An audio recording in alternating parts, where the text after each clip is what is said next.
آغاز اہم خبر سے صدر مملکت نے از خود نوٹس اور بینچ بنانے کا اختیار محدود کرنے کا بل واپس بھیج دیا۔ صدر مملکت کی جانب سے از خود نوٹس اور بینچ بنانے کے اختیار محدود کرنے کا بل واپس بھیجوا دیا گیا۔ صدر عارف الوی نے کہا کہ بادی نظر میں یہ بل پارلیمنٹ کے اختیار سے باہر ہے۔ صدر مملکت ڈاکٹر عارف الوی نے supreme court practice and procedure bill 2023 آئین کے آرٹیکل 75 کے تحت نظر ثانی کر کے پارلیمنٹ کو واپس ارسال کر دیا ہے۔ صدر عارف الوی کا کہنا ہے کہ بادی نظر میں یہ بل پارلیمنٹ کے اختیار سے باہر ہے۔ بل قانونی طور پر مصنوعی اور ناکافی ہونے پر عدالت میں چیلنج کیا جا سکتا ہے۔ صدر مملکت نے مزید کہا کہ آئین سپریم کورٹ کو اپیل، ایڈوائزری، ریویو اور ابتدائی اختیار سماعت سے نوازتا ہے۔ تسلیم شدہ قانون کے مطابق آئینی دفعات میں ایک عام قانون سازی کے ذریعے ترمیم نہیں کی جا سکتی۔ صدر عارف الوی نے کہا کہ آرٹیکل 151 سپریم کورٹ کو عدالتی کارروائی اور طریقہ کار ریگولیٹ کرنے کے لیے قوانین بنانے کا اختیار دیتا ہے۔ آرٹیکل 67 کے تحت پارلیمان کو آئین کے تابع رہتے ہوئے اپنے طریقہ کار اور کاروبار کو منظم کرنے کے لیے قواعد بنانے کا اختیار حاصل ہے۔ آرٹیکل 67 اور 191 ملتے جلتے ہیں۔ آرٹیکل 67 اور 191 قواعد بنانے میں خود مختاری کو تسلیم کرتے ہیں اور اداروں کو اختیار میں مداخلت سے منع کرتے ہیں۔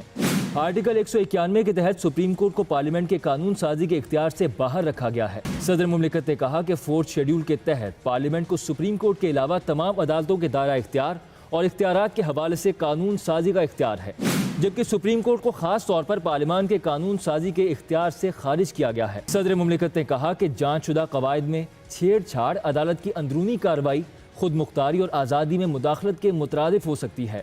خالد محمود، ایکسپریس نیوز، اسلام آباد۔ صدر عارف الوی نے عدلیہ اصلاحات بل واپس بھیج کر ثابت کر دیا وہ ملک کے صدر نہیں، پی ٹی آئی کے سیکریٹری جنرل ہیں۔ وفاقی وزیر شیر رحمان کی جانب سے یہ ٹویٹ کیا گیا جس میں انہوں نے کہا کہ صدر نے پارلیمنٹ کے ہر فیصلے کو تحریک انصاف کی نظر سے دیکھا ہے۔ شیر رحمان کی جانب سے ٹویٹ میں یہ کہا گیا ہے: چیف جسٹس سمرتا بندیال نے جس طرح اپنے متنازع فیصلوں سے سپریم کورٹ جیسے مؤسس ادارے کو تقسیم کیا، اس کا واحد حل اب ان کا استعفیٰ ہے۔ مولانا فضل الرحمان کا ٹویٹ کہا کہ چیف جسٹس نے ملک کے سپریم ادارے پارلیمنٹ سے محاذ آرائی کی اور جس پوزیشن پر لا کر اس ملک اور ریاست کو جس طرح کے بحران میں مبتلا کیا ہے، اس کو بغیر کسی تاخیر کے اب استعفیٰ دے دینا چاہیے۔ چیف جسٹس کے ساتھ کھڑے ہیں سپریم کورٹ بار ایسوسی ایشن کا اعلان۔ کہا کہ سپریم کورٹ کے فیصلے کے خلاف منظور کی گئی قرارداد غیر قانونی ہے۔ چیف جسٹس کے ساتھ کھڑے ہیں سپریم کورٹ بار ایسوسی ایشن نے اعلان کر دیا اور ساتھ میں یہ بھی کہا کہ سپریم کورٹ کے فیصلے کے خلاف منظور قرارداد غیر قانونی ہے۔ قرارداد آئین اور عدلیہ کی آزادی کے منافی ہے۔ قومی اسمبلی نے آئین کی کھلم کھلا خلاف ورزی کی ہے۔ پارلیمنٹ عدلیہ اور ایگزیکٹو کو آزادانہ طور پر کام کرنا چاہیے۔ ارکان پارلیمنٹ نے عدلیہ کی ارکان کے خلاف توہین آمیز تبصرے کیے۔ یہ تبصرے نہ صرف آئین کی خلاف ورزی بلکہ عدلیہ کی سالمیت کے لیے براہ راست چیلنج ہیں۔ از خود نوٹس لینے کا اختیار کس کا؟ جسٹس فائز عیسیٰ نے 6 رکنی بینچ کا فیصلہ مسترد کر دیا۔ جسٹس قاضی فائز عیسیٰ نے آرٹیکل 184(3) کے مقدمات کی کارروائیاں روکنے کا اپنا تفصیلی فیصلہ جاری کر دیا۔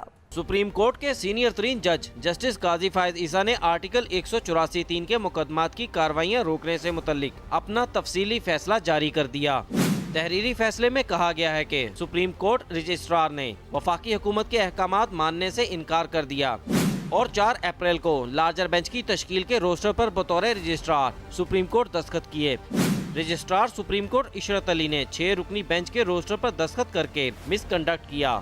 وفاقی حکومت نے رجسٹرار سپریم کورٹ کو واپس بلانے کے احکامات جاری کیے۔ پہلے رجسٹرار سپریم کورٹ نے میرے فیصلے سے متعلق سرکولر جاری کیا اور رجسٹرار سپریم کورٹ نے آرٹیکل 184(3) کے فیصلے کو سرکولر سے انڈو کر دیا۔ جب یہ اندازہ ہوا کہ رجسٹرار کا سرکولر غیر آئینی غیر قانونی ہے تو 6 رکنی لارجر بینچ تشکیل دیا گیا۔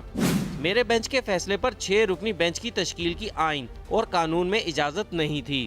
کوئی جلد بازی نہیں تھی، لیکن 6 ججز اکٹھے ہوئے۔ اسی روز کاز لسٹ جاری کی گئی اور وکلا کو ٹیلی فون پر بلایا گیا۔ 6 رکنی بینچ کی جانب سے 8 صفحات پر مشتمل فیصلہ جاری کیا گیا اور چند منٹ میں از خود نوٹس کارروائی کو ختم کر دیا گیا۔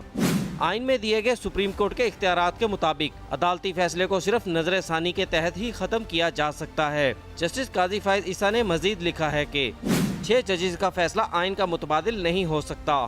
مقدمات کا فیصلہ قانون کے مطابق نہیں ہوگا تو عوام کا اعتماد عدلیہ پر نہیں ہوگا۔